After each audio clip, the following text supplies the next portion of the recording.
أعوذ بالله من الشيطان الرجيم. بسم الله الرحمن الرحيم. إن الحمد لله نحمده ونستعينه ونستغفره ونعوذ بالله من شرور أنفسنا ومن سيئات أعمالنا. من يهده الله فلا مضل له ومن يضلل فلا هادي له. وأشهد أن لا إله إلا الله وحده لا شريك له وأشهد أن محمدا عبده ورسوله.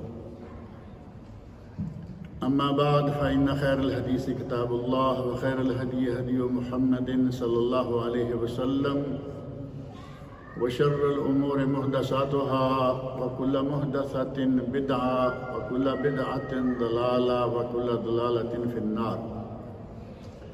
رب اشرح لي صدري ويسر لي أمري واحلل عقدة من لساني يفقهوا قولي. رب أعوذ بك من همزات الشياطين وأعوذ بك رب أن يحضرون. أعوذ بالله السميع العليم من الشيطان الرجيم.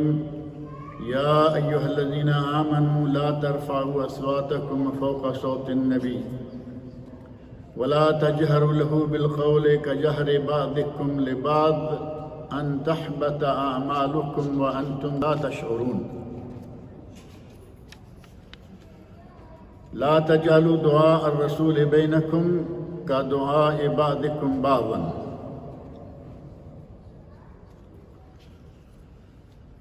اللہ رب العزت نے ہمیں جن نعمتوں سے نوازا ہے ان میں سے ایک عظیم نعمت ہمارا دین اسلام ہے. وہ دین جو کامل و مکمل ہے اور جس کے کامل و مکمل ہونے کی شہادت اللہ رب العزت نے خود قرآن کریم میں ارشاد فرمائی ہے. الیوم اکملت لکم دینکم واتممت علیکم نعمتی ورضیت لکم الاسلام دینا. اور دین اسلام جو تہذیب ہمارے سامنے پیش کرتا ہے، تہذیب معروف ہے کہ دو ہیں. ایک مشرقی تہذیب جسے صحیح طور پر کہنا چاہیے روحانی تہذیب، اور دوسری ہے مغربی تہذیب، دوسرے معنوں میں مادی تہذیب. مشرقی یا روحانی تہذیب اسلام کی تعلیمات اگر کوئی صحیح معنوں میں اسلام پر کاربند ہو جائے، اسلامی تعلیمات کو ماننا شروع کر دے، تو دنیا میں اس تہذیب کا مقابلہ دوسری کوئی تہذیب نہیں کر سکتی. اس میں روحانیت کی ترقی ہے، روح کا سکون ہے، دل کا اطمینان ہے. اور مادی ترقی، دولت بے شمار ہو سکتی ہے، آدمی کے پاس آسائش کے سارے سامان ہو سکتے ہیں، لیکن روحانی سکون اور دلی اطمینان بھی ہو یہ ضروری نہیں. بلکہ آپ خبروں میں سنتے رہتے ہیں کہ جتنی خودکشیاں مغربی تہذیب والے کر رہے ہیں مسلمانوں میں کبھی ایسی نہیں پائی. کوئی بزدل ہوگا مسلمانوں میں سے بھی ایسا. بزدل ہونا تو ویسے بھی ممکن ہے. نبی صلی اللہ علیہ وسلم سے پوچھا گیا تھا کہ یا رسول اللہ کیا مومن بزدل ہو سکتا ہے؟ تو آپ نے فرمایا ہاں، مومن بزدل ہو سکتا ہے. اور مومن بخیل ہو سکتا ہے؟ فرمایا بخیل ہو سکتا ہے. لیکن ایک بات کہ کیا مومن جھوٹا ہو سکتا ہے؟ آپ نے فرمایا نہیں، مومن جھوٹا نہیں ہو سکتا. اگر کوئی مسلمان کبھی بزدلی میں آ کر خودکشی کر لیتا ہے تو نادر واقعات، لیکن ان علاقوں میں مغربی ممالک میں مغربی تہذیب والوں کے یہاں جو مادی دنیا ہے اس میں خودکشی عام ہے.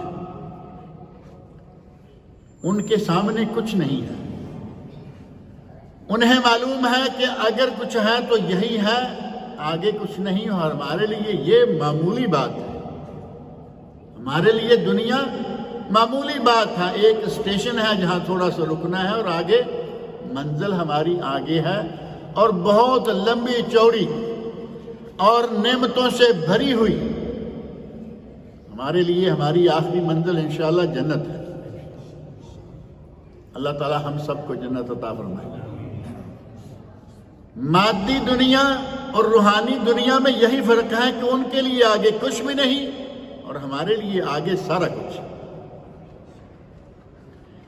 اس دین نے، اس اسلام نے ہمیں وہ اخلاق سکھلائے کہ جن اخلاق کو اپنانے سے ہماری دنیا میں بھی عزت اور آخرت میں بھی عزت۔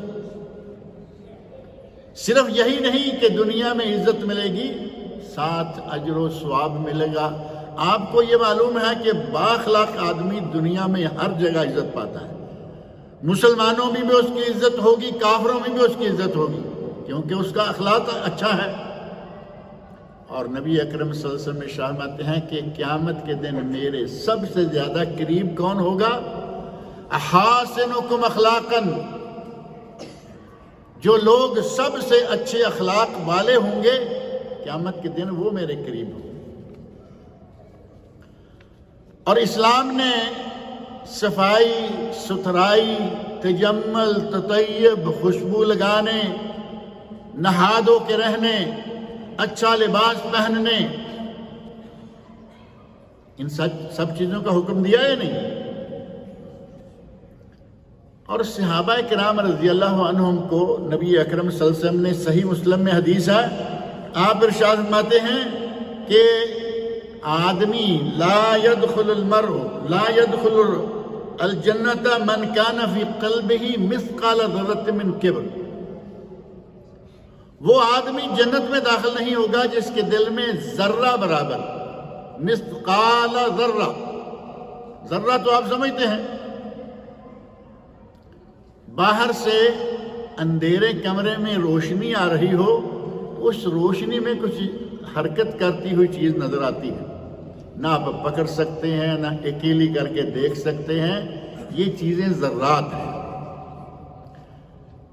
اللہ کے نبی فرماتے ہیں کہ جس کے دل میں اس ذرے کے برابر بھی تکبر ہے وہ جنت میں داخل نہیں ہو سکتا۔ صحابہ کرام گھبرا گئے، کہنے لگے یا رسول اللہ، آدمی پسند کرتا ہے کہ اس کا کپڑا اچھا ہو، ان رجل یحب ان یکون ثوبہ حسنا ونعلہ حسنا، آدمی کو اچھا لگتا ہے کہ اس کا کپڑا اچھا ہو، اس کا جوتا اچھا ہو، تو کیا یہ تکبر ہوگا؟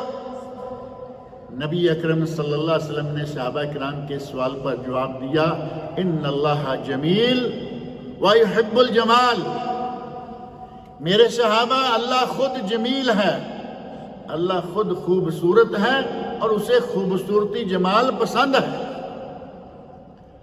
اچھا کپڑا پہنو کوئی حرج نہیں، اچھا جوتا، قیمتی جوتا پہنو کوئی حرج نہیں، لیکن تکبر کیا ہے؟ الکبر بطر الحق وغمط الناس، تکبر یہ ہے کہ اچھا کپڑا پہن لیا تو ذرا ہلکے کپڑے والے کی طرف ایسے ناک منہ چڑھا کے دیکھیں، یہ ہے تکبر۔ اپنے آپ کو بڑا اعلیٰ نسل کا، بڑا اعلیٰ قسم کا، اب کیا کہیں اپنے آپ کو، کیا کیا کچھ سمجھنا، ہم چونوا دیگرے نیست، ہم جیسا دنیا میں اور کوئی ہے نہیں، اپنے دل میں یہ سمجھنا، غمط الناس، لوگوں کو حقیر جاننا۔ نبی صلی اللہ علیہ وسلم فرمایا کہ تکبر یہ ہے۔ اسلام کی ان تعلیمات کو اگر سامنے رکھا جائے، جمال پسند ہے، کپڑے خوبصورتوں پسند ہے، آپ کے پاس ہر اچھی چیز ہے پسند ہے، لیکن ساتھ ہی یہ بھی ہے کہ ادھار لے لے کے یہ سارا کچھ کریں گے؟ نہیں، اللہ توفیق دے۔ نبی اکرم صلی اللہ علیہ وسلم کا ارشاد، اگر اللہ کسی کو نعمت دیتا ہے تو وہ چاہتا ہے کہ اس کی نعمت کا اثر اس کے جسم پر دیکھے۔ اب نعمت کا اثر جسم پر کیا ہوگا؟ اچھا کپڑا ہو، اچھا جوتا ہو، اچھا کھانا پینا ہو، اچھا گھر ہو، اچھی سواری ہو، کوئی حرج نہیں۔ لیکن اگر اللہ نے نعمت نہیں دی، مال و دولت سے، فراوانی سے نہیں نوازا، جتنا ہے اسی میں گزارا کرو، اسی میں جمال ہے، آپ کے پاس اگر کپڑے کو پیوند لگا ہوا ہے تو بھی اس میں جمال ہے، دھلا ہوا ہوگا، صاف ستھرا ہوگا، یہی جمال ہے۔ اسلام نے ہمیں ایک نہیں بہت سارے آداب سکھلائے ہیں۔ سورۃ الحجرات کی آیت میں نے پڑھی ہے جس میں نبی اکرم صلی اللہ علیہ وسلم سے متعلقہ آداب ہیں۔ آیت نمبر 2 اور آیت نمبر 1 میں اللہ رب العزت سے متعلقہ آداب بھی ہیں۔ لا تقدموا بین یدی اللہ ورسولہ، اللہ اور اللہ کے رسول سے آگے مت بڑھو۔ اللہ کا ادب، اللہ سے آگے کوئی بڑھ سکتا ہے؟ اللہ کے آگے بڑھنے کا کوئی تصور بھی نہیں ہمیں۔ اللہ آسمانوں پر ہے، آسمانوں سے بھی اوپر ہے، اپنے عرش پر ہے، ہم اس سے آگے کہاں بڑھیں گے؟ مراد یہ ہے کہ جو اللہ نے حکم دیا ہے اسے قبول کرو، اس سے آگے نہ بڑھتے چلے جاؤ، اور جن چیزوں سے اللہ رب العزت نے منع کیا ہے ان سے باز آ جاؤ۔ اور رسول اللہ صلی اللہ علیہ وسلم سے آگے بڑھنے کا کیا معنی ہے؟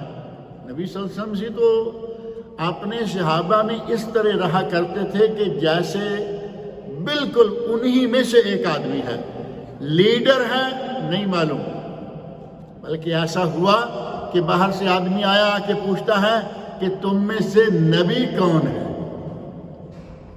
شکل معلوم نہیں، آپ کا چہرہ مہرا، آپ کا چہرہ مبارک کبھی دیکھا نہیں، باہر سے آیا ہے، نیا آیا، دیکھا کہ صحابہ بیٹھے ہوئے ہیں، نبی صلی اللہ علیہ وسلم بھی ان میں موجود ہیں، لیکن کوئی فرق نہیں کہ نبی صلی اللہ علیہ وسلم کو انہوں نے بڑے اعلیٰ گدے پہ بٹھایا ہوا ہو اور خود وہ نیچے بیٹھے ہوئے ہوں۔ ہمارے ماحول کی بات کروں گا تو پھر بات لمبی ہو جائے گی، دور نکل جائے گی۔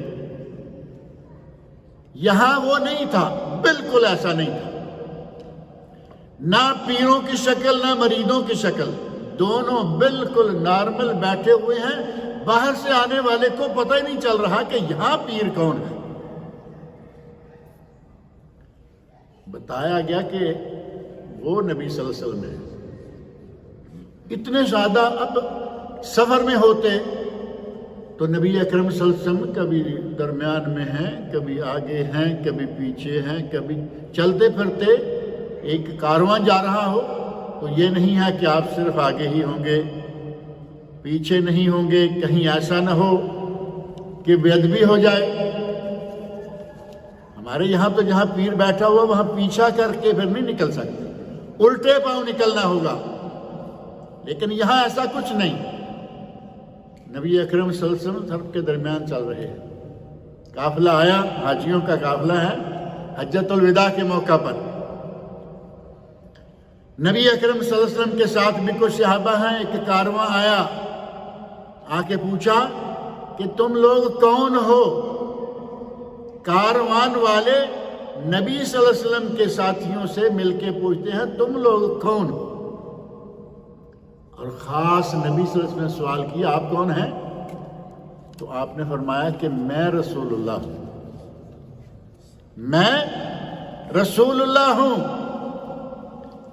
ابھی تک صحابہ نے نبی صلی اللہ علیہ وسلم کا چہرہ مبارک دیکھا ہوا نہیں تھا بلکہ صرف سنا تھا، اور آپ حج پہ جا رہے ہیں، حج آپ کے ساتھ کرنے کا شوق تھا، سب روانہ ہو گئے اپنی اپنی جگہ سے، اور راستے میں یہ ملاقات ہوئی۔ آپ نے فرمایا کہ میں اللہ کا رسول ہوں۔ ایک خاتون کی گودی میں بچہ تھا، اس کو تھوڑا اٹھایا، کہا الہذا حج، آپ اللہ کے رسول ہیں تو پھر بتائیے کہ کیا اس بچے کا حج ہوگا؟ آپ نے فرمایا نعم ولک اجر، اس بچے کا حج ہوگا اور تجھے بھی ثواب ہوگا۔ آپ سے آگے بڑھنے کا پھر کیا معنی ہوا؟ لا تقدموا بین یدی اللہ ورسولہ، سورۃ الحجرات کی پہلی آیت۔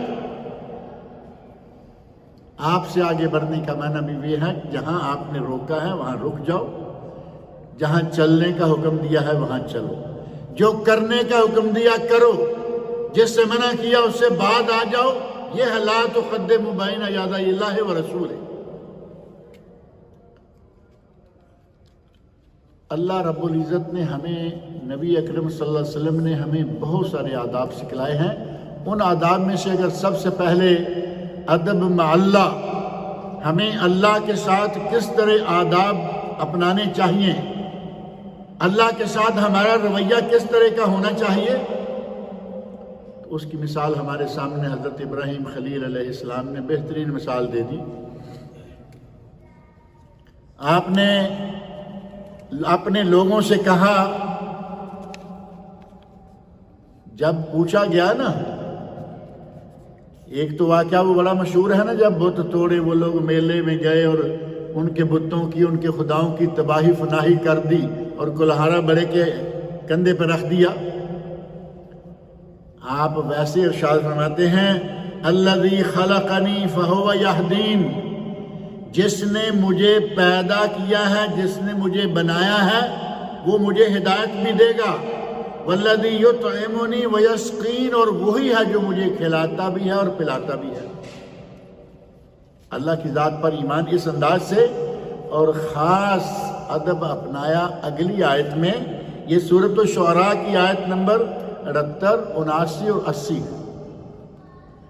تیسری آیت جو 80 نمبر پر ہے، وہ بڑی مشہور و معروف آیت ہے، آپ بھی پڑھتے ہوں گے، لیکن ہم پڑھ لیتے ہیں، معنی نہیں آتا، کچھ معنی آ جائے تو سمجھ نہیں آتی کہ اب یہ کیا ہوا۔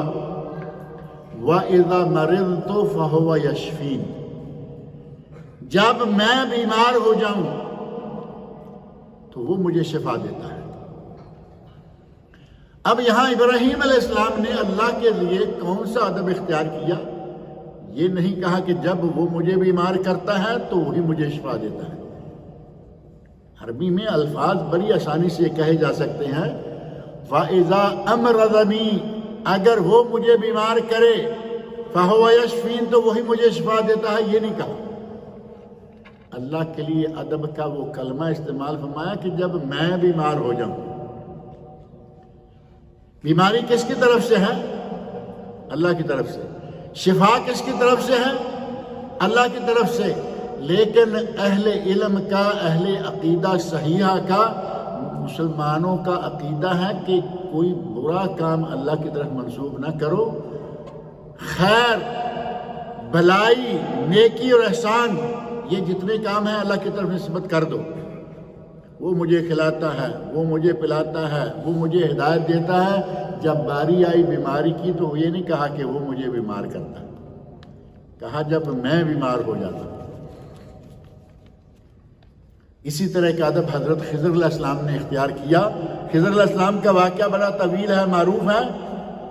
سورۃ الکہف کی آیت نمبر 79 میں حضرت خضر علیہ السلام، ایک واقعہ آیا، کشتی کا واقعہ بڑا معروف ہے نا، کہ کشتی تھوڑی خراب کر دی تاکہ بعد میں آنے والے جو پکڑنے والے ہیں وہ کہے کہ یہ تو ٹوٹی ہوئی کشتی ہے، یہ ہمیں نہیں چاہیے۔ تو وہاں کشتی کس کے حکم سے توڑی تھی؟ آگے ہے نا ذکر موجود کہ میں نے اپنی مرضی سے کچھ نہیں کیا، لیکن جب کشتی توڑنے کی باری آئی، کہتے ہیں فَأَرَدْتُ أَنْ أَعِيبَهَا، عیب ہے نا، کہا میں نے چاہا کہ میں اس کشتی کو عیب دار کر دوں۔ اب بظاہر معمولی سی باتیں ہیں، لیکن ان لوگوں نے اللہ رب العزت کا کتنا ادب کیا۔ اچھی بات ہے تو اس کی نسبت اللہ تعالیٰ کی طرف، اور اگر کوئی کمی بیشی آئی ہے تو وہاں اللہ تعالیٰ کی طرف نہیں، وہ اپنی طرف، انسان کی طرف۔ اچھی چیز کی نسبت، ہماری گائے، بھینس، بکری کس نے پیدا کی ہے؟ اللہ تعالیٰ نے۔ اور خنزیر کس نے بنایا ہے؟ وہ بھی اللہ تعالیٰ نے۔ لیکن اہل سنت کا عقیدہ ہے کہ جب بھینس، گائے، بکری، حلال جانوروں کا ذکر آئے تو اللہ تعالیٰ کا نام کھل کے اللہ تعالیٰ کا نام لو، لیکن جب ذکر آ جائے خنزیر کا تو اس کی نسبت اللہ کی طرف نہ کرو، حالانکہ وہی خالق ہے، جیسے ابراہیم علیہ السلام نے کیا، جیسے خضر علیہ السلام نے کیا۔ اور اللہ رب العزت کی عبادت کے دوران بھی ادب ہے۔ نماز ہم پڑھتے ہیں تو نماز کے دوران بھی آداب ہیں یا نہیں؟ بہت سارے آداب میں سے مسواک کر کے نماز شروع کرو، وضو کر کے نماز شروع کرو، کپڑے پاک ہونے چاہیے، جسم پاک ہونا چاہیے، اور انسان جہاں نماز پڑھے وہ جگہ بھی پاک ہونی چاہیے۔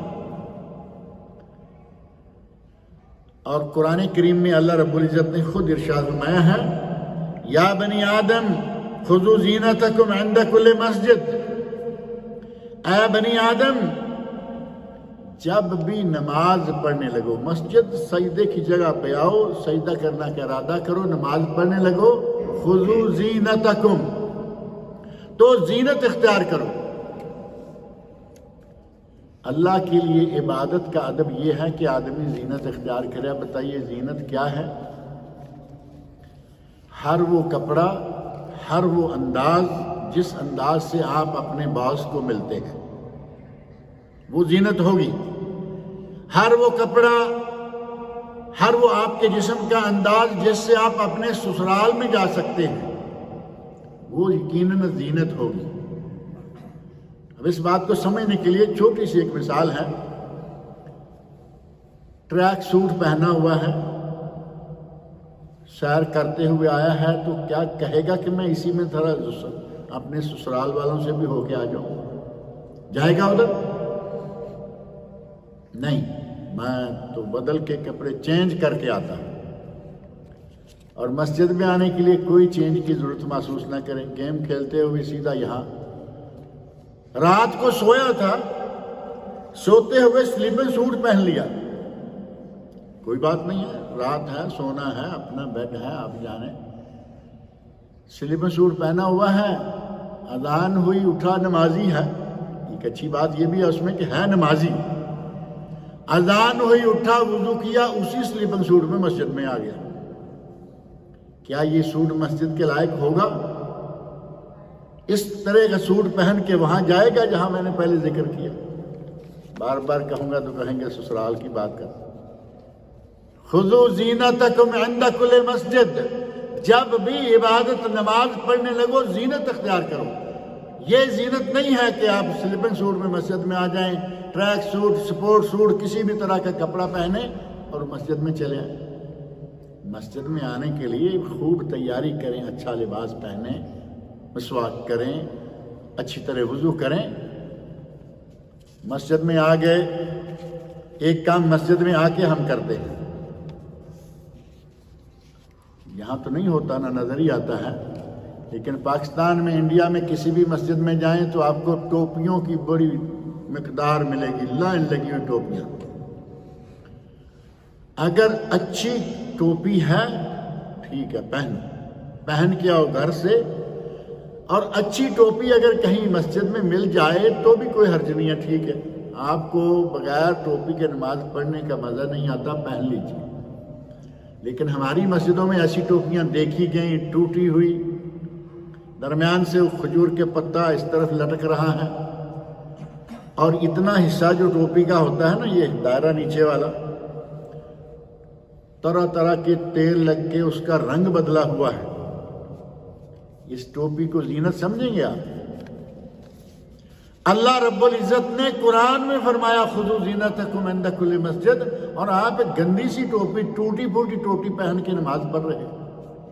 اور یہ کوئی فرض بھی نہیں ہے کہ آپ اس ٹوپی کے ساتھ نماز پڑھیں، ننگے سر پڑھ لیں۔ ایسی گندی ٹوپی سے ننگے سر نماز پڑھنا اچھا۔ کبھی کبھی آدمی ٹوپی پہن کے مسجد سے بھولے سے باہر نکل جاتا ہے۔ ایک تو یہ کہ ٹوپی مسجد کی ہے، یہ احساس تو چلو مان لیا کہ ہوا، لیکن دوسرا جو سب سے زیادہ احساس ہے وہ یہ ہے کہ وہ میں نے کون سی ٹوپی پہنی اور میں باہر آ گیا۔ خود معلوم ہے کہ میں یہ ٹوپی پہن کے بازار میں نہیں گھوم سکتا، نہیں نکل سکتا، اس ٹوپی کی یہ حالت ہو چکی ہے، لیکن اس کے باوجود۔ اور پھر ہمارے ایک مولانا، اللہ تعالیٰ ان کی مغفرت فرمائے، مولانا محمد حسین شیخو پوری رحمۃ اللہ علیہ، بہت اعلیٰ پائے کے خطیب، عالم، قرآن کریم کے بڑے بہترین نکات بیان کرنے والے اور بڑی خدمت کی دین کی۔ وہ کہتے ہیں ٹوپی تو کوئی فرض نہیں ہے زیادہ، آپ کے پاس ٹوپی نہیں تو ٹوپی لے لی نا، وہ کہتے ہیں مسجد میں داڑھیاں بھی رکھواؤ جو زیادہ ضروری ہے، تاکہ جو ننگے منہ آ گئے ہیں مسجد میں آتے ہی ایک داڑھی لگائیں اور پھر نماز پڑھنا شروع کریں۔ ٹوپی سے زیادہ ضروری داڑھی ہے یا نہیں؟ کم از کم اتنا تو آپ بتا سکتے ہیں۔ ٹوپی سے بہت ضروری ہے داڑھی، وہ نہیں رکھیں گے۔ اور اگر نہیں رکھی ہوئی، جیسے ٹوپی نہیں رکھی ہوئی، تو پھر داڑھیوں کی بھی لائن لگا دیں مسجد میں، اور مختلف ڈیزائن رکھیں، جس عمر کا آدمی ہو اسی عمر کا رنگ اسے داڑھی میں بھی مل جائے۔ اللہ کے ساتھ ادب اور اللہ کی عبادت کے وقت ادب، اور رسول اللہ صلی اللہ علیہ وسلم کے ساتھ ادب اللہ کے بعد، جیسا کہ سورۃ الحجرات کی آیت میں نے پڑھی، اور صرف سورہ حجرات کی آیت ہی نہیں بلکہ سورۃ النور کی آیت نمبر 63 میں کلمات ہیں، لا تجعلوا دعاء الرسول بینکم کا دعاء بعضکم بعضا۔ جس طرح تم آپس میں ایک دوسرے کو نام لے کے پکارتے ہو نا، ایک دوسرے کے نام لیتے ہیں، عتیق صاحب، حسان، چودھری وارث صاحب، اللہ کے نبی صلی اللہ علیہ وسلم کو اس طرح نام لے کے نہ پکارو۔ قرآن کہہ رہا ہے، قرآن نے کہا جس طرح تم آپس میں ایک دوسرے کے نام لیتے ہو نا، اس طرح نبی صلی اللہ علیہ وسلم کو یا محمد کہہ کے نہ پکارو۔ اور ہمارا حال کیا ہے؟ پاکستان، انڈیا، مساجد اور گھر، ایک طرف لکھا ہوا ہے یا اللہ، اور دوسری طرف کیا لکھا ہوتا ہے؟ یا محمد، سیدھا سیدھا، ایسے لگتا ہے کہ جیسے کوئی رشتہ دار ہے ان کا، اپنے لوگوں میں سے ہے۔ قرآن میں اللہ کہے کہ میرے نبی کو اپنے لوگوں کی طرح مت پکارو، اور تم لکھ کے لگا دو کہ ہر آدمی آتا جاتا دیکھے اور پڑھے، تم بے ادب اور تمہارے پڑھنے والے پھر بے ادبی کریں۔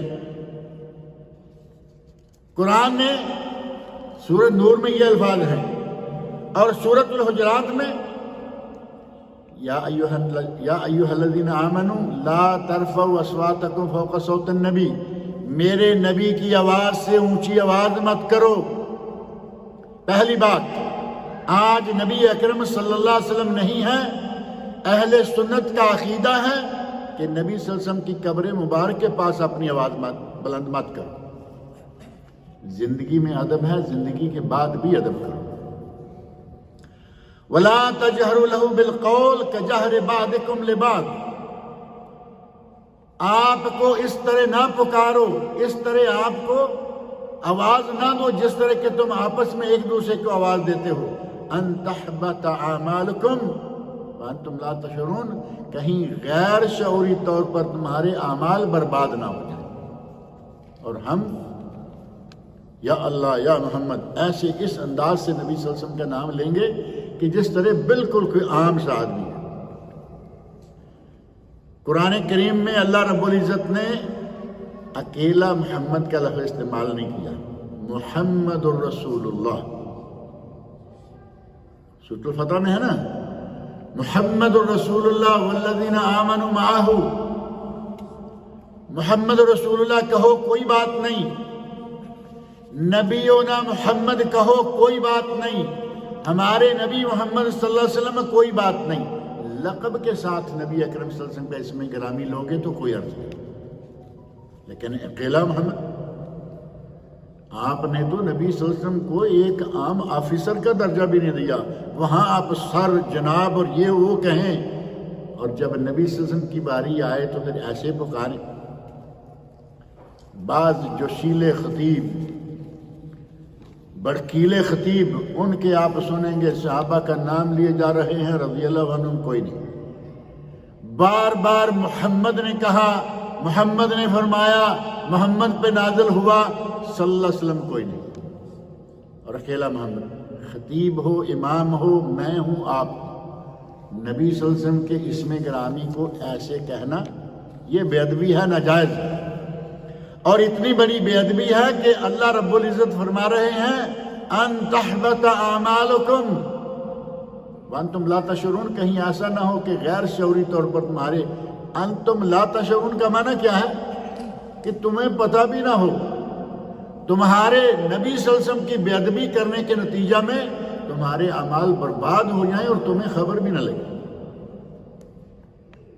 یہ ہے نبی اکرم صلی اللہ علیہ وسلم کا ادب۔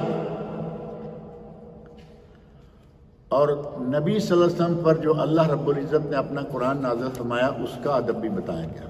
قرآن کریم کا ادب کرو، احترام کرو، کیونکہ یہ اللہ کی کتاب ہے، اور قرآن کریم کے آداب میں سے ایک ادب ہے وَإِذَا قُرِئَ الْقُرْآنُ فَاسْتَمِعُوا لَهُ وَأَنصِتُوا، جب قرآن پڑھا جائے تو خاموش ہو کے توجہ کے ساتھ سنو۔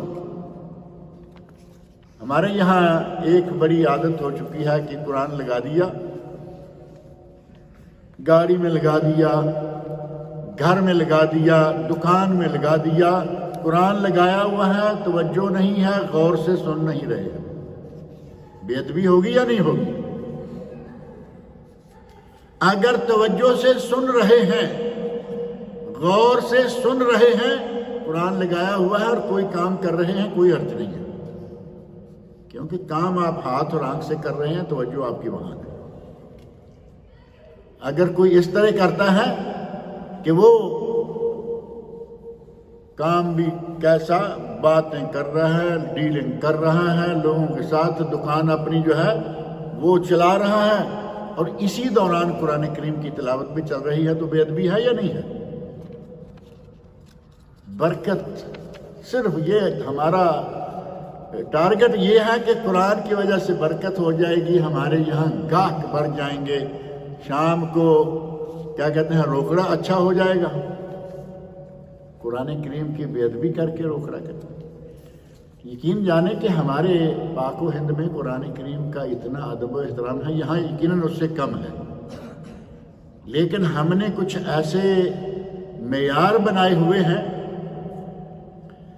نیچے قرآن کریم پڑے ہوئے ہیں، جب اٹھ کے جاتے ہیں تو پیچھا ہوتا ہے یا نہیں؟ اگر دل میں احترام موجود ہے، پیچھا ہو گیا کوئی بات نہیں۔ اور دل میں احترام کیا ہے؟ اس میں جو احکام ہیں ان پر بھی عمل کرے۔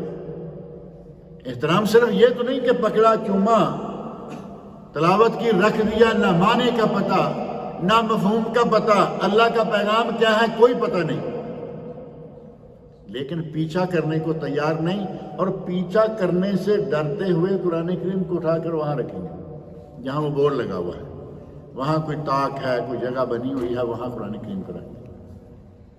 اور پھر قرآن ہمارے ہاتھ سے نہیں، ہماری دسترس سے ذرا اونچا ہو جاتا ہے، کبھی یاد آ گیا تو اتار لیا، پڑھ لیا، ورنہ ہمارے گھروں میں اس طرح کا ماحول ہے کہ قرآن کریم اسی طرح اٹکا رہتا ہے۔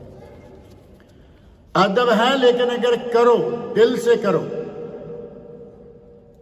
مسجدوں میں قرآن کریم یہاں نیچے پڑے ہوتے ہیں، نیچے سے مراد چھوٹے چھوٹے ریک ہیں، آپ کے سب لوگوں کے پیچھے ریک موجود ہیں، یہاں تو آرام سے بیٹھے ہوئے ہیں، کئی لوگوں کے دلوں کے اندر بڑا وہ رہتا ہے کہ یہ کیا ہے، قرآن کو پیچھا کیا ہوا ہے، ٹیک لگائی ہوئی ہے، پیچھے قرآن کا ریک پڑا ہوا ہے، کوئی ادب نہیں، کوئی احترام نہیں۔ اور کئی جگہیں ایسی ہیں کہ ائمہ کے یہ جو نماز پڑھنے کی جگہ ہے، یہاں تو چھوٹا سا ریک بنا ہوا ہے، کئی جگہ بالکل فرسٹ کلاس ترتیب سے اسلامی کتابیں، اور انہی میں کہیں نہ کوئی قرآن کریم کا نسخہ، تفسیر کا نسخہ موجود ہے، ادھر وہ نماز پڑھا رہا ہے، ادھر کتابیں ہیں۔ ہمارا آدمی دیکھ لے تو اس کا خون کھول رہا ہو، پاؤں کے مقابلے میں قرآن کریم نہیں رکھنا چاہیے، بڑی اچھی بات ہے، لیکن اگر پاؤں کے برابر رکھا ہوا ہے، وہ اس کو کھولتا ہے، اس کو پڑھتا ہے، تلاوت کرتا ہے، تفسیر پڑھتا ہے، سمجھتا ہے، اس آدمی سے 1000 گنا بہتر ہے جو پیچھا بھی نہیں کرتا، نیچے بھی نہیں رہنے دیتا، لیکن نہ پڑھتا ہے، نہ سمجھتا ہے، نہ اسے معلوم ہے کہ قرآن کریم میں کیا ہے۔ قرآن کریم کا ادب ہے، جو ہے وہ کرو۔ اسی طرح قرآن کریم کو جتنی کوشش ہو سکے بغیر وضو کیے، بغیر وضو کے نہ چھوا جائے، نہ پڑھا جائے۔ اگر کوئی پڑھتا ہے تو انشاءاللہ جائز ہے، لیکن ادب یہ ہے، زیادہ ثواب یہ ہے کہ آپ قرآن کریم کو پڑھنے کے لیے وضو کر لیں۔ قرآن کریم میں اللہ رب العزت نے جو آیت نازل فرمائی ہے نا، لا یمسہ الا المطہرون، کہ اسے طاہر لوگ، یعنی باوضو ہو کے پڑھا جائے۔ اور والدین کا ادب اللہ رب العزت نے قرآن کریم میں بیان فرمایا۔ نبی صلی اللہ علیہ وسلم کے بعد والدین کا ادب موجود ہے۔ اللہ رب العزت نے قرآن کریم میں ارشاد فرمایا ہے سورہ بنی اسرائیل، وَقَضَىٰ رَبُّكَ أَلَّا تَعْبُدُوا إِلَّا إِيَّاهُ وَبِالْوَالِدَيْنِ إِحْسَانًا۔ اللہ نے فیصلہ کیا ہے کہ اللہ کی عبادت کرو، عبادت صرف اللہ کی، وَبِالْوَالِدَيْنِ إِحْسَانًا، اور والدین کے ساتھ حسن سلوک سے پیش آؤ۔ یہ قرآن کہہ رہا ہے سورہ بنی اسرائیل، اور صرف سورہ بنی اسرائیل کی آیت نمبر 23 تھوڑی لمبی ہے۔ آگے فرمایا اِمَّا يَبْلُغَنَّ عِنْدَكَ الْكِبَرَ أَحَدُهُمَا أَوْ كِلَاهُمَا، آپ کی زندگی میں آپ کے والدین دونوں بوڑھے ہو جائیں، دونوں بوڑھے ہو جائیں، یا ان میں سے کوئی ایک بوڑھا ہو جائے۔ ایک جوانی میں چل دیا، ایک آپ کی زندگی میں بوڑھا آپ کے پاس موجود ہے، فَلَا تَقُلْ لَهُمَا اُفٍّ۔ قرآن کہہ رہا ہے، اللہ رب العزت نے وہ لفظ استعمال فرمایا جو ہمارے لیے معمولی اور عام ہے۔ تمہارے والدین ہیں، فَلَا تَقُلْ لَهُمَا اُفٍّ، گالی دینا، برا بلا کہنا، جھاڑنا، جیسا کہ واقعات پائے جاتے ہیں، مارنا، جھاڑنا، جھڑکنا، مارنا، اللہ رب العزت نے ان کی بجائے فرمایا فَلَا تَقُلْ لَهُمَا اُفٍّ۔ آپ کے ہونٹوں سے یہ ہوا بھی نہیں نکلنی چاہیے۔ ہمارے یہاں تو بڑا عام ہے نا، ابا حضور سے کوئی چھوٹی موٹی بات، اف آپ بھی کیا کر، اماں ہیں وہ دونوں بوڑھے ہیں، اب وہ ظاہر ہے کہ ہماری طرح کا تو سلسلہ نہیں ہے نا۔ اللہ نے قرآن میں فرمایا ہے وَمَن نُعَمِّرْهُ نُنَكِّسْهُ فِي الْخَلْقِ، جسے ہم لمبی عمر دیتے ہیں اس کی فطرت کو بدل دیتے ہیں۔ جیسے بچہ دوسرے کا سہارا چاہتا ہے، بوڑھے کو بھی دوسرے کا سہارا چاہیے۔ بچے کے منہ میں دانت نہیں ہوتے، اور بوڑھے کے منہ میں وہ بھی گئے۔ بچے کو آپ سیریلاک دیں، وہ آپ کو سیریلاک کھلاتا رہا، جو آج بوڑھا ہے سیریلاک کھلاتا رہا۔ مائیں اپنے بچوں کو سیب لیا، اس کو چمچ کے ساتھ آہستہ آہستہ کروید کے مالیدہ بنا کے کہ میرا بچہ سیب بھی کھائے، اسی طرح کیلا کھلا رہی ہیں، ہر چیز انگور کے دانے کو اس کے منہ میں ڈال رہی ہیں، دبا کے اس کا رس جوس نکال کے فریش۔ آج بابا کو ضرورت پڑ گئی تو بابا کو بھائی دیکھو کیا عمر ہو گئی اور کیا شوق ہیں، مجھے چاکلیٹ چاہیے۔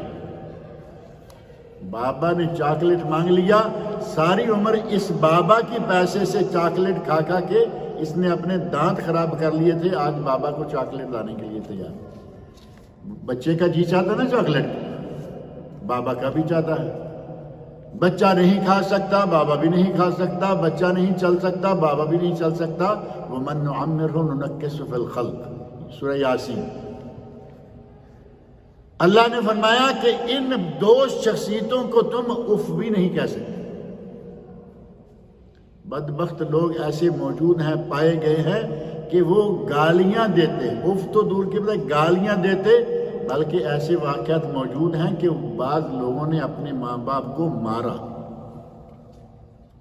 بیٹیوں نے ماؤں کو مارا، بیٹوں نے باپوں کو مارا۔ یہ کس منہ سے اللہ کے سامنے جائیں گے؟ اللہ کہہ رہا ہے فَلَا تَقُلْ لَهُمَا اُفٍّ، تم انہیں اف تک بھی نہ کہو، وَلَا تَنْهَرْهُمَا، اور انہیں جھڑکو نہیں، جھڑکنا تو دور کی بات ہے، فرمایا کہ اف بھی نہ کہو۔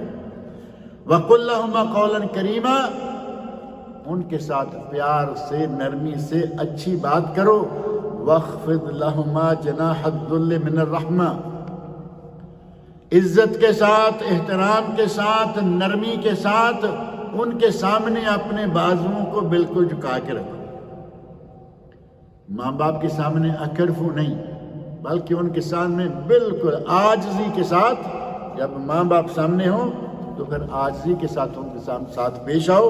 وَقُلْ رَبِّ ارْحَمْهُمَا وَقُلْ رَبِّ ارْحَمْهُمَا كَمَا رَبَّيَانِي صَغِيرًا، اور یہ دعائیں مانگتا رہا کرو کہ یا اللہ میرے ماں باپ کو، زندہ ہیں تب بھی، فوت ہو گئے ہیں تب بھی، اے اللہ میرے ماں باپ پر رحم فرما جس طرح کہ مجھے بچپن میں انہوں نے رحمت کے ساتھ شفقت کے ساتھ پالا تھا۔ ماں باپ کے لیے آداب ہیں، آداب کا سلسلہ بہت لمبا چوڑا ہے۔ قرآن کریم میں تو اللہ رب العزت نے بھائیوں کے آداب بھی بیان فرمائے۔ ہمارے بھائی سے غلطی ہو جائے ہم 6 سال بولتے ہی نہیں، غلطی کیوں ہوگی؟ بہن سے غلطی ہوگی، وہ چلی پہلے بھی کسی دوسرے گھر میں ہے، تعلق ختم۔ ٹیلی فون ان کے لیے بلاک، ان کا ٹیلی فون بلاک۔ قرآن کریم میں سورہ یوسف ہے، یوسف علیہ السلام کا واقعہ بڑا معروف ہے، تفصیلات پہ نہیں جاتے۔ بھائیوں نے کس حد تک ظلم کیا، بیٹے نبی کے ہیں، بعد میں نیک بھی ہو گئے، معافیاں بھی مل گئیں، یوسف علیہ السلام سے بھی معافی مل گئی۔ اپنے والد سے کہا کہ ہمارے لیے اللہ رب العزت سے مغفرت طلب کرو، ہم تو بڑے گنہگار ہیں۔ لیکن ہوا کیا؟ ظلم کیا اتنا، بھائی کو شکار کے بہانے لے گئے، قتل کرنے کا ارادہ تھا، اور ارادہ قتل سے انہوں نے بھائی کو کنویں میں پھینک دیا۔ حضرت یوسف علیہ السلام کنویں میں پھینکا، لمبا واقعہ قرآن کریم کے اندر موجود ہے۔ جب یوسف علیہ السلام تک پہنچے، کم و بیش 40 سال ہو گئے اس بات کو۔ 40 سال کے بعد جب وہ عزیز مصر بنے ہوئے ہیں، مصر کے حاکم ہیں، جب یہ پہنچے، اب تو وقت آ گیا تھا نا کہ قابو کر لیتے کہ تم وہی ہو جس نے مجھے کنویں میں پھینکا تھا۔ جیل میں رہے، کنویں میں رہے، اللہ رب العزت نے کہاں کہاں سے نکالا اور کہاں تک پہنچا دیا۔ جب باری آئی، ملاقات ہوئی، آمنا سامنا ہوا، اور انہوں نے اعتراف کر لیا کہ تمہیں اللہ رب العزت نے ہم سے زیادہ عزت بخشی ہے، لیکن ہم گناہگار ہیں، اللہ کے بھی گناہگار اور تمہارے بھی گناہگار۔ یوسف علیہ السلام نے کیا کہا؟ لا تثریب علیکم، لا تثریب علیکم انتم طلقاء، تم پر کوئی آج پکڑ نہیں ہے، تم آزاد ہو۔ لا تثریب علیکم یغفر اللہ لکم، اللہ تعالیٰ تمہیں معاف کرے۔ کتنی فراخ دلی ہے، کہاں اللہ تعالیٰ تمہیں معاف کرے، میری طرف سے آج تم پر کوئی پکڑ نہیں ہے۔ وَهُوَ أَرْحَمُ الرَّاحِمِينَ، اور اللہ بہت ہی بڑا رحم کرنے والا ہے، اللہ بہت بڑا رحم کرنے والا ہے۔ جاؤ، میں نے بھی معاف کیا، اور صرف معاف کر کے بھیج نہیں دیا، کہا جاؤ جا کے بابا حضور کو لے کے آؤ۔ پھر سارے لوگوں کو اپنے گھر میں اپنے ساتھ رکھا۔ یہ بھائی بھائی کا، بھائی بہن کا آپس میں ادب کا طریقہ اللہ رب العزت نے بتایا، اور نبی اکرم صلی اللہ علیہ وسلم نے مکہ والوں کے ساتھ یہی کیا،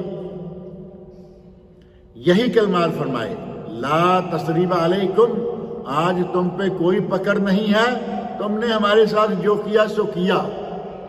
اور نبی صلی اللہ علیہ وسلم نے فرمایا تھا انتم طلقاء، آج تم میری طرف سے آزاد ہو جاؤ، جو کرنا ہے۔ مسلمان بھی آزاد ہیں، کافر بھی آزاد ہیں۔ مسلمان تو تھے ہی آزاد، لیکن کافروں کو بھی کہا جاؤ تمہیں بھی ہماری طرف سے آزادی ہے۔ اللہ رب العزت نے بہت سارے آداب بیان فرمائے، حتیٰ کہ راستے کا ادب، راستے کا ادب، کوئی دین ہوگا جس میں راستے کے ادب بھی بیان کیے گئے ہوں۔ آپ کے پاس باغات ہیں، یہ گارڈنز وغیرہ ہوتے ہیں، بیٹھنے کی جگہ ہیں، ان کے آداب، ان کو صاف رکھنا، یہاں کوئی گندی چیز نہ پھینکنا، راستے کے آداب، ان چیزوں کے آداب۔ نبی اکرم صلی اللہ علیہ وسلم فرماتے ہیں اتقوا اللعانین، اتقوا اللعانین، دو باعث لعنت چیزوں سے بچ جاؤ، دو باعث لعنت چیزوں سے بچ جاؤ۔ باعث لعنت چیزیں کیا ہیں؟ ایک فرمایا راستے میں، بعض لوگوں کی عادت ہوتی ہے کہ بول براز، راستے میں جہاں دیکھا چلتے ہوئے، آگے دیکھ لیا پیچھے لے گیا، کوئی نہیں بیٹھ گیا۔ دیہاتی علاقوں میں یہ عام رہتا ہے۔ نبی سے فرمایا نہیں، راستہ ہے، صاف ستھرا ہے، تم ابھی آگے بھی دیکھا دور چلا گیا، پیچھے والا ابھی کہیں نظر نہیں آ رہا، تم نے راستے میں گندگی ڈال دی نہ۔ اور دوسری جگہ وَذِلُّهُمْ، وہ جگہ جہاں وہ سائے میں بیٹھتے ہیں. کبھی کہیں دور پار درخت ہے، درخت کا سایہ ہے، گرمی میں لوگ جو کام کرنے والے ہیں وہاں کے سائے میں بیٹھ جاتے ہیں. تم نے دیکھا کہ آج اس درخت کے سائے میں کوئی نہیں اور میں اپنی کارروائی ڈال دیتا ہوں. نبی اکرم صلی اللہ علیہ وسلم فرمایا کہ یہ باعث لعنت ہے. اور اگر نبی صلی اللہ علیہ وسلم نے نہ بھی فرمایا ہوتا تو کیا سمجھتے ہیں کہ درخت پہ یا درخت کے نیچے یا راستے میں اگر کوئی یہ کارروائی ڈالے گا تو لوگ لعنتیں ڈالیں گے یا نہیں؟ ہر کوئی گزرتے ہوئے گالیاں دے گا. ہمارے یہاں لعنت کی نہیں عادت کوئی، ہم لعنتیں نہیں ڈالتے، گالیاں تیری ماں کی تیری بہن کی کیا کر کے چلا گیا. نبی اکرم صلی اللہ علیہ وسلم نے فرمایا کہ راستوں کا احترام کرو، بلکہ ایاکم والجلوس علی الطرقات، راستوں پہ مت بیٹھو. صحابہ کرام کہتے ہیں ما لنا بد انما ہی مجالسنا، یا رسول اللہ ہمارے گھروں میں بیٹھ کے تو ہے نہیں، ہم تو راستوں میں ہی بیٹھتے ہیں. صاحب صحابہ کرام نے صاحب بات کر دی کہ ہمارے گھر تو رہنے کے لیے تھوڑی تھوڑی جگہ ہے، راستوں میں بیٹھتے ہیں. نتحدث فیہا، ہم گفتگو کرتے ہیں، بات چیت کرتے ہیں. آپ نے فرمایا فَإِذَا أَبَيْتُمْ، اگر تم نے اس بات سے انکار ہی کر دیا ہے، فَإِذَا أَبَيْتُمْ إِلَّا الْمَجَالِسِ، کہ تمہیں بیٹھنا ہی بیٹھنا ہے. اور وہ انکار ایک ہوتا ہے انکار جہود، انکار کر دیا یہ ہم سے نہیں ہو پائے گا، اپنی ایک حاجت بیان فرمائی. تو نبی اکرم صلی اللہ علیہ وسلم نے انہیں ارشاد فرمایا کہ اگر تم نے انکار کر ہی دیا ہے فَآتُوا الطَّرِيقَ حَقَّهَا، تو پھر راستے کا، گلی ہے کچھ بھی ہے، راستے کو اس کا حق ادا کرو. صحابہ کہتے ہیں وما حقها، یا رسول اللہ وما حق الطریق، راستے کا حق کیا ہے؟ آپ نے فرمایا غض البصر. پہلا کام یہ کہ راستے میں بیٹھے ہو تو ہر آتی جاتی عورت کو تاڑو مت، اپنی نگاہیں نیچی رکھو اور اپنی باتیں کرو. وکف الاذی، اور دوسروں کے لیے اذیت کا باعث مت بنو. ایسا بھی نہ ہو کہ راستہ پورا لے لیا، گزرنے والا اب دیکھ رہا کہ میں کہاں سے گزروں. اور تیسرا رد السلام، آتے ہوئے تمہیں کوئی اسلام کہتا ہے تو جواب دو، یہ نہیں کہ تم اپنی گفتگو میں لگے ہوئے ہو سلام کا جواب بھی نہیں دیا. وَأَمْرُ بِالْمَعْرُوفِ، نیکی کا حکم دو، وَنَهْيِ عَنِ الْمُنْكَرِ، اور برائی سے روکو. صحیح بخاری شریف میں اور صحیح بخاری، اسی طرح صحیح مسلم میں ایک دوسری حدیث ہے، ایک آدمی راستے میں چل رہا تھا، کئی مرتبہ بات ہوئی، اس نے دیکھا کہ راستے میں کوئی کانٹے دار شاخ، جھاڑی یا کوئی درخت کا کچھ حصہ جیسے ٹوٹ کے گر جاتا ہے، تو اس نے کہا کہ میں اس کو ہٹا کے رہوں گا. آری لی، ہتھوڑا لیا، کلہاڑا لیا، کچھ بھی لیا، آ کے اس نے اس کو ہٹا دیا وہاں سے. تو نبی اکرم صلی اللہ علیہ وسلم فرماتے ہیں فَشَكَرَ اللَّهُ لَهُ وَغَفَرَ لَهُ، اللہ نے اس کی یہ نیکی اس طرح قبول کی کہ اس کی مغفرت فرما دی. راستے کا ادب کہ اگر کوئی راستے میں پڑی ہوئی چیز ہے، اذیت کا باعث ہے، اسے ہٹا لو. ایمان کی جو 70 یا اس سے زیادہ شاخیں بیان کی جاتی ہیں نا، ان میں سے سب سے پہلی کیا ہے؟ سب سے پہلی شاخ ہے لا الہ الا اللہ، اللہ رب العزت پر ایمان. اور فرمایا الحیاء من الایمان، حیا بھی ایمان میں سے ہے. اور اماطۃ الاذی، اگر کوئی راستے میں پڑی ہوئی چیز ہے، بعض دفعہ کوئی پتھر کا پیس پڑا ہوتا ہے، کانٹے دار چیز پڑی ہوئی ہے، کوئی بھی چیز ایسی راستے میں پڑی ہوئی دیکھیں تو فرمایا اسے بھی ہٹا دو، یہ بھی ایمان کا حصہ ہے، اماطۃ الاذی. اور ہمارے یہاں عادت ہے جس طرح راستوں میں یہ کارروائیاں ڈالتے ہیں، اسی طرح باغوں میں جہاں چاہے کھانا کھایا، جس طرح چاہے پھینک دیا. اور کھانے کے بارے میں تو ہمارے یہ بوفے سسٹم والوں نے ابھی کھانے کی بے ادبی کی انتہا کروا دی. ادھر سے پلیٹ بھر کے لے کے آ جاتے ہیں کہ پتہ نہیں دوبارہ ایسا کھانا ملے نہ ملے. اٹھائی اور آ کے رکھ لی ٹیبل پہ، آدھی کھائی اور باقی آدھی چھوڑ دی. آنکھیں تو سیر نہیں ہو رہی تھیں لیکن پیٹ سیر ہو گیا. اب وہ پیچھے والی آدھی پلیٹ کوئی کھائے گا؟ کھانے کی بے ادبی کا باعث یہ شخص خود بنا. اور پھر جو اپنے طور پر گارڈنز میں جاتے ہیں، کارنرز پہ جاتے ہیں، گھومتے پھرتے، کہیں بھی کھانا کھایا، کہیں بھی باقی کا بچا ہوا چھوڑ دیا، یہ راستے کے آداب کے خلاف ہے۔ اللہ رب العزت مجھے اور آپ سب لوگوں کو اللہ رب العزت کے اور رسول اللہ صلی اللہ علیہ وسلم کے بتائے ہوئے آداب پر عمل کرنے کی توفیق عطا فرمائے۔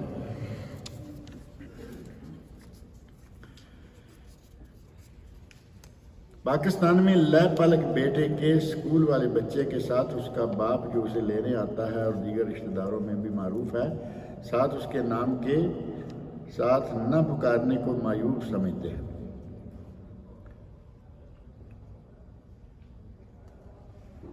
کس کے نام کے ساتھ نہ پکارا جائے؟ جو لے پالک لیے ہوئے ہے اس کی بات، جس نے پالا ہوا ہے اگر اس کا نام نہ لیا جائے تو معیوب سمجھتے ہیں، جبکہ اس کا نام لینا حرام ہے۔ ایوب کی بات تو معمولی ہے، معیوب کی بات معمولی ہے، حرام ہے غیر والد کا نام اس کے نام کے ساتھ جوڑنا۔ اور سورۃ الاحزاب کی آیت نمبر 2، 3، 4 تھوڑا دوبارہ آج نظر ڈال لیں۔ اللہ نے فرمایا ہے ادعوہم لآبائہم، لوگوں کو ان کے اصل باپوں کے نام سے پکارو۔ لے پالک لینا ہی جائز نہیں ہے، پہلی بات۔ نبی صلی اللہ علیہ وسلم نے اپنے بیٹے کا نام بدل دیا نا، حضرت زید بن محمد معروف تھے، جس دن یہ آیتیں نازل ہوئیں آپ نے فرمایا زید بن حارثہ، زید بن حارثہ ہو، اب زید بن محمد نہیں۔ نبی صلی اللہ علیہ وسلم سے کے گھر سے یہ تبنیت، لے پالک یا اڈاپٹ کرنے کا مسئلہ اللہ رب العزت نے ختم کرایا تھا، کیونکہ معلوم تھا کہ میرا نبی یہ کام کرے گا تو پھر دوسرے بھی کریں گے۔ لے پالک لینا جائز نہیں۔ اگر لیتے ہو اس لیے کہ بھائی کا بیٹا ہے، 4-6 بیٹے ہیں، میں ایک پال دیتا ہوں، بیٹیاں ہیں میں پال دیتا ہوں، بہن غریب ہے، بچہ ایک پال، کوئی بات نہیں، پالیے لیکن اس کے باپ کے نام کے ساتھ ہمیشہ۔ لوگ تو باہر کے ملکوں میں لے آتے ہیں، صرف پالنے کی بات ہی نہیں ہے، باہر کے ملکوں میں پاسپورٹ میں جھوٹ، اقامہ میں جھوٹ، وہ تو آپ جو دیں گے وہ تو یہی لکھیں گے نا، ہر چیز میں جھوٹ سوٹ چلائے چلے جاتے ہیں، جبکہ اللہ رب العزت کی یہ سراسر اور سخت نافرمانی ہے۔ اگر کوئی وتر 3 رکعت پڑھتا ہے اور اس کے وتر چھوٹ گئے تو وہ قضا رکعت کتنی پڑھے؟ نبی صلی اللہ علیہ وسلم نے جب آپ کی نماز قضا ہوئی، نماز تہجد، تو آپ نے 11 رکعت نہیں پڑھی، قضا کے وقت آپ نے 12 پڑھی، دن کے وقت پڑھی تو 12 پڑھی، لہذا یہ بات اپنے ذہن میں رکھیں۔ لیکن اگر کوئی وتر پڑھتا ہے، صرف وہ تہجد نہیں پڑھتا، اس نے وتر پڑھی تو 3 کے بجائے 4 کر لے، اگر 3 ہی پڑھتا ہے ہمیشہ تو 4 کر لے، ایک بھی پڑھ سکتا ہے، ایک وتر بھی جائز ہے، ایک وتر پڑھنا جائز ہے۔ بہت سارے لوگوں نے کہا، میں نے اس لیے کہا کہ وہ کہہ رہے ہیں نا کہ 3 ہی پڑھتا ہے، ایک جائز ہے۔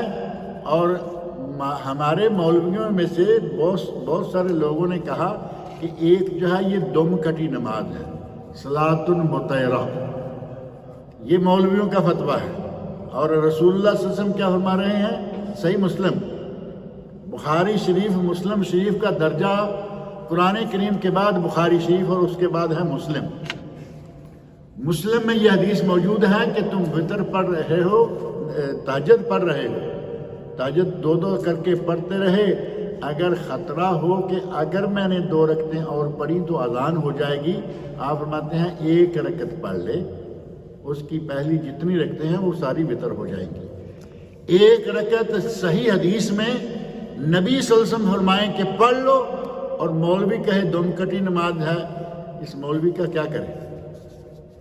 اللہ رب العزت مجھے پر آپ سب لوگوں کو اللہ رب العزت کے اور رسول اللہ صلی اللہ علیہ وسلم کے بتائے ہوئے آداب پر عمل کرنے کی توفیق عطا فرمائے۔